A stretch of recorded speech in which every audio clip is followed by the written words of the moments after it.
बिस्मिल्लाहिर्रहमानिर्रहीम। अस्सलाम वालेकुम स्टूडेंट्स। साडा अज दा अगला सबक पंजाबी नसर दीआं वंडां दे हवाले नाल तनकीद ते तहकीक है। इन्हां दोनों बारे असी गल करांगे। इस तो पहले असी तंज ते मिजाह, इंशाइया निगारी, सफ़रनामा, ड्रामा, नावल ते अफसाने बारे गल कर चुके हैं और अज असी इस दे इख्तितामी वल चल रहे हैं। तनकीद दा लफ्ज़ जिहड़ा है इसनूं परख ते पड़चोल भी आख्या जाता है।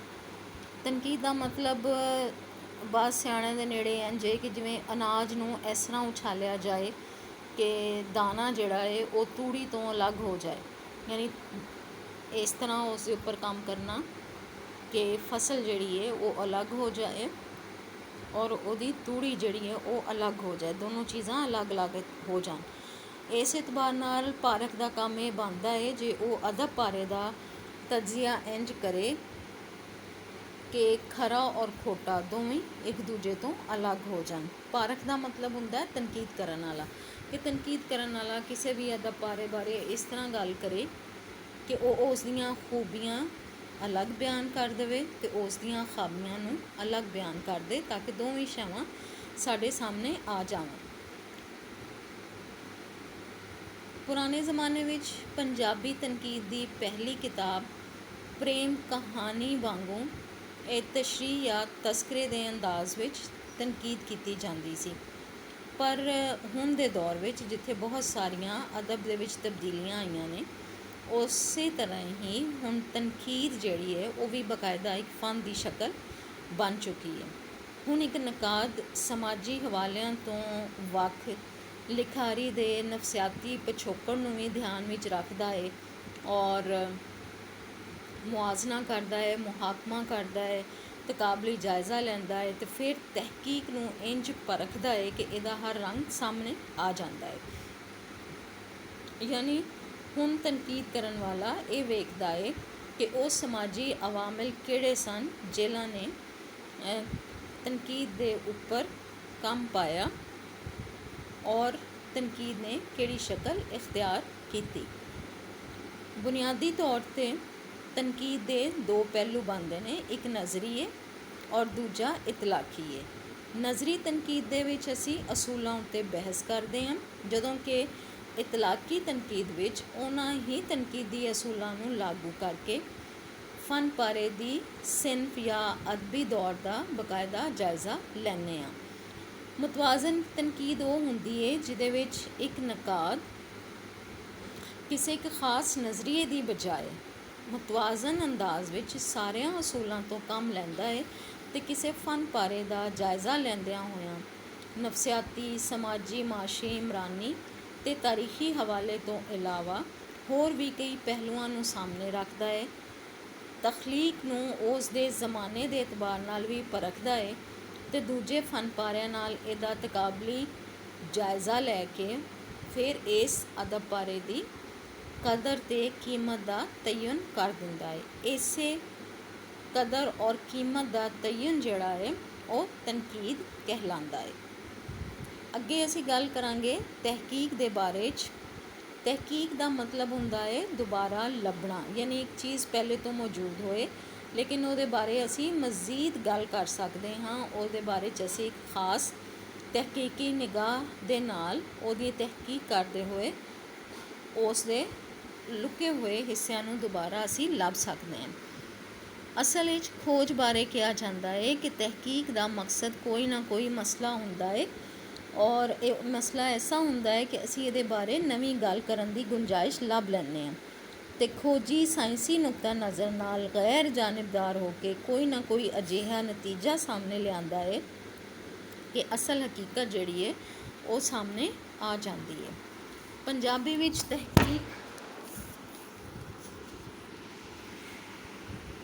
दा ज़्यादा जिहड़ा सेहरा है वो साडे अंग्रेज़ां, जदों अंग्रेज़ां ने इत्थे आके कब्जा किया तो उन्हां अंग्रेज़ां दे सिर जांदा है जिहड़े कि अपने इलमी अदबी ज़ौक के हथों मजबूर होके उन्होंने साडे पाकिस्तान दे या हिंदुस्तान दी इलाकाई जुबानां बारे काम किया और अंग्रेज़ां दा एक एहसान साडे उत्ते ये भी है कि उन्होंने साडे बहुत सारे अदब नूं मरन तो ਫੌਤ ਹੋ ਜਾਣ ਤੋਂ ਬਚਾ ਲਿਆ। ਉਹਨਾਂ ਨੇ ਕਿਤਾਬਾਂ ਲਿਖੀਆਂ ਜਿਸ ਵਿੱਚ ਸਾਡਾ ਮੁਕਾਮੀ ਅਦਬ ਜਿਹੜਾ ਸੀ ਉਸ ਦੇ ਬਾਰੇ ਉਹਨਾਂ ਨੇ ਗੱਲ ਕੀਤੀ, ਔਰ ਸਾਡੀਆਂ ਲਿਸਾਨੀ ਹਵਾਲੇ ਦੇ ਨਾਲ ਪੰਜਾਬੀ ਵਿੱਚ ਖੋਜ ਦੀ ਇਬਤਦਾ ਲਿਸਾਨੀ ਹਵਾਲੇ ਨਾਲ ਹੋਈ।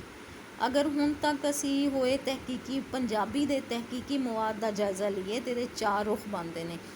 ਇੱਕ ਉਹ ਜਿਹਦੇ ਵਿੱਚ ਸਭ ਤੋਂ ਪਹਿਲੇ ਮੌਜੂਦ ਮੁਖਤਲਿਫ ਹਵਾਲਿਆਂ ਨੂੰ ਸਾਹਮਣੇ ਰੱਖ ਕੇ ਕਿਆਸ ਅਤੇ ਦਲੀਲਾਂ ਦੇ ਰਸਤੇ ਕੋਈ ਨਾ ਕੋਈ ਨਤੀਜਾ ਹਾਸਿਲ ਕੀਤਾ ਗਿਆ। ਫਿਰ ਜ਼ੁਬਾਨਦਾਨੀ, ਗ੍ਰਾਮਰ, ਲੋਕਤਾਂ ਵਗੈਰਾ ਇਹਨਾਂ ਦਾ ਕੰਮ ਸਾਹਮਣੇ ਆਇਆ। ਫਿਰ ਬਰਾਹ ਰਾਸਤ ਤਹਿਕੀਕ ਦੇ ਜ਼ਰੀਏ ਪਹਿਲੀ ਵਾਰੀ ਕੋਈ ਤਹਿਰੀਰ ਜਾਂ ਕੋਈ ਸ਼ਖਸੀਅਤ ਸਾਹਮਣੇ ਆਈ, ਜਿਸ ਤਰ੍ਹਾਂ ਸ਼ਰਾਫਤ ਅਹਿਮਦ ਸ਼ਰਾਫਤ ਸ਼ਾਹੀ ਹੋਰਾਂ ਨੇ ਖੋਜ ਕਰਕੇ ਪੰਜਾਬੀ ਦੇ ਇੱਕ ਸੂਫੀ ਬਜ਼ੁਰਗ ਪੀਰ ਨੌਸ਼ਾ ਪੀਰ ਹੋਰਾਂ ਦੇ ਵਾਜ਼ ਲੱਭੇ, ਔਰ ਇਸ ਦਰਿਆਫਤ ਦੇ ਨਾਲ ਪੰਜਾਬੀ ਅਦਬ ਦੀ ਜਿਹੜੀ ਨਸਰੀ ਤਾਰੀਖ ਸੀ ਉਹ ਕਈ ਵਰੇ ਪਿੱਛੇ ਚਲੀ ਗਈ। ਹੁਣ ਅਸੀਂ ਆਪਣੀ ਪੰਜਾਬੀ ਨਸਰ ਦਾ ਆਗਾਜ਼ 990 ਹਿਜਰੀ ਤੋਂ ਕਰਦੇ ਹਾਂ। ਫਿਰ ਤੀਸਰੀ ਕਿਸਮ ਸੋਧੀਆਂ ਅਤੇ ਮੁਰਤਬ ਕੀਤੀਆਂ ਗਈਆਂ ਕਿਤਾਬਾਂ 'ਤੇ ਮਬਨੀ ਹੈ, ਜਿਹਨੂੰ ਅਸੀਂ ਮਤਨੀ ਤਹਿਕੀਕ ਦਾ ਨਾਮ ਦਿੰਦੇ ਹਾਂ, ਜਿਵੇਂ ਹੀਰ ਦੇ ਨੁਸਖੇ ਜਾਂ ਸ਼ਾਹ ਮੁਹੰਮਦ ਦੀ ਵਾਰ ਤੋਂ ਪੁੰਨ ਛਾਣ ਕਰਕੇ ਜਾਂ ਹੋਰ ਕਈ ਪੁਰਾਣੇ ਸ਼ਾਇਰਾਂ ਦੇ ਕਲਾਮ ਨੂੰ ਸਾਹਮਣੇ ਲਿਆਇਆ ਜਾਂਦਾ ਹੈ। ਫਿਰ ਚੌਥੀ ਕਿਸਮ ਉਹ ਹੈ ਜਿਹਦੇ ਜ਼ਰੀਏ ਲੋਕ ਅਦਬ ਨੂੰ ਮਹਿਫੂਜ਼ ਕਰਨ ਦਾ ਆਹਰ ਕੀਤਾ ਜਾਂਦਾ ਹੈ। ਆਹਰ ਕਰਨਾ, ਕੋਸ਼ਿਸ਼ ਕਰਨਾ।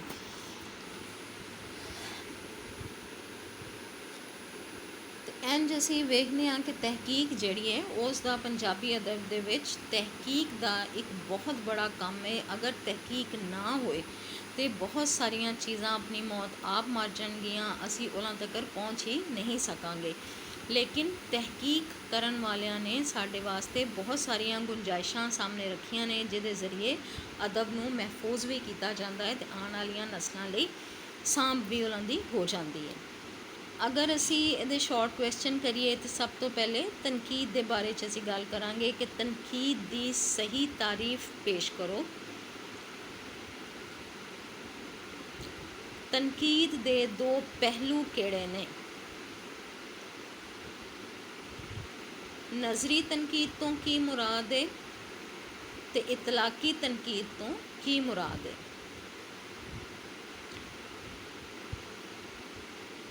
ਤਹਿਕੀਕ ਦਾ ਮਤਲਬ ਤਹਿਰੀਰ ਕਰੋ। ਪੰਜਾਬੀ ਵਿੱਚ ਤਹਿਕੀਕ ਦਾ ਸਿਹਰਾ ਕਿਹਨਾਂ ਦੇ ਸਿਰ ਜਾਂਦਾ ਹੈ? ਪੰਜਾਬੀ ਵਿੱਚ ਤਹਿਕੀਕ ਦਾ ਸਿਹਰਾ ਕਿਹਨਾਂ ਦੇ ਸਿਰ ਜਾਂਦਾ ਹੈ? ਤਹਿਕੀਕ ਦੇ 4 ਪਹਿਲੂਆਂ 'ਤੇ ਰੌਸ਼ਨੀ ਪਾਓ। ਤਹਿਕੀਕ ਦੇ 4 ਪਹਿਲੂਆਂ 'ਤੇ ਰੌਸ਼ਨੀ ਪਾਓ।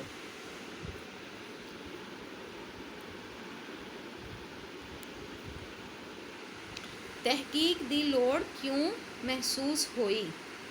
ਤਹਿਕੀਕ ਦੀ ਲੋੜ ਕਿਉਂ ਮਹਿਸੂਸ ਹੋਈ? ਸਾਡਾ ਸਬਕ ਪੰਜਾਬੀ ਨਸਰ ਦੀਆਂ ਵੰਡਾਂ ਇੱਥੇ ਖ਼ਤਮ ਹੋ ਜਾਂਦਾ ਹੈ। ਅਸੀਂ ਇਸ ਸਬਕ ਬਾਰੇ ਭਰਵੀਂ ਗੱਲਬਾਤ ਕੀਤੀ ਔਰ ਇਹਦੇ ਇੱਕ ਵੰਡ ਬਾਰੇ, ਇੱਕ ਸਿਨਫ ਬਾਰੇ ਅਸੀਂ ਗੱਲਬਾਤ ਕੀਤੀ ਤਫਸੀਲ ਦੇ ਨਾਲ। ਇਹਦੇ ਸ਼ਾਰਟ ਕੁਐਸਚਨਸ ਲਿਖੇ। ਉਮੀਦ ਹੈ ਸਟੂਡੈਂਟਸ ਕਿ ਤੁਸੀਂ ਇਸ ਤੋਂ ਬਹੁਤ ਕੁਝ ਇਸ ਸਬਕ ਤੋਂ ਸਿੱਖਿਆ ਹੋਵੇਗਾ। ਡਾਕਟਰ ਸਾਹਿਬ ਹੋਰਾਂ ਨੇ ਇਹ ਇੱਕ ਬਿਹਤਰੀਨ ਤਨਕੀਦੀ ਤਹਿਕੀਕੀ ਮਜ਼ਮੂਨ ਜਿਹੜਾ ਹੈ ਉਹ ਲਿਖਿਆ ਹੈ, ਜਿਹੜਾ ਸਾਡੀ ਕਿਤਾਬ ਵਿੱਚ ਸ਼ਾਮਿਲ ਹੈ। ਇਸ ਤੋਂ ਬਾਅਦ ਅਸੀਂ ਆਪਣਾ ਅਗਲਾ ਸਬਕ ਸ਼ੁਰੂ ਕਰਾਂਗੇ ਅਗਲੇ ਲੈਕਚਰ ਵਿੱਚ, ਔਰ ਉਮੀਦ ਹੈ ਕਿ ਤੁਸੀਂ ਇਸ ਲੈਕਚਰ ਨੂੰ ਗੌਰ ਨਾਲ ਸੁਣੋਗੇ ਔਰ ਆਪਣੀਆਂ ਕਿਤਾਬਾਂ ਵਿੱਚ ਤੁਸੀਂ ਇਸ ਸਬਕ ਨੂੰ ਪੜ੍ਹ ਕੇ ਰੱਖਣਾ ਹੈ। ਸਾਡਾ ਅਗਲਾ ਸਬਕ ਹੈ ਡਾਕਟਰ ਯੂਸੁਫ ਹੋਰਾਂ ਦਾ ਲਿਖਿਆ ਹੋਇਆ ਮਜ਼ਮੂਨ ਹੈ ਹੱਬਾ ਖਾਤੂਨ। ਹੱਬਾ ਖਾਤੂਨ ਬਾਰੇ ਉਹਨਾਂ ਨੇ ਲਿਖਿਆ ਹੈ, ਜਿਹੜਾ ਕਿ ਇੱਕ ਬਹੁਤ ਹੀ ਸ਼ਾਨਦਾਰ ਮਜ਼ਮੂਨ ਹੈ ਔਰ ਇੱਕ ਕਸ਼ਮੀਰੀ ਸ਼ਾਇਰਾ ਸਨ।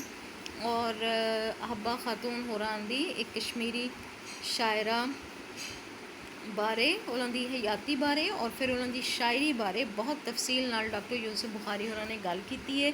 ਔਰ ਨਾ ਸਿਰਫ ਸ਼ਾਇਰਾ ਦੇ ਬਾਰੇ ਗੱਲ ਕੀਤੀ ਹੈ ਬਲਕਿ ਉਹਨਾਂ ਨੇ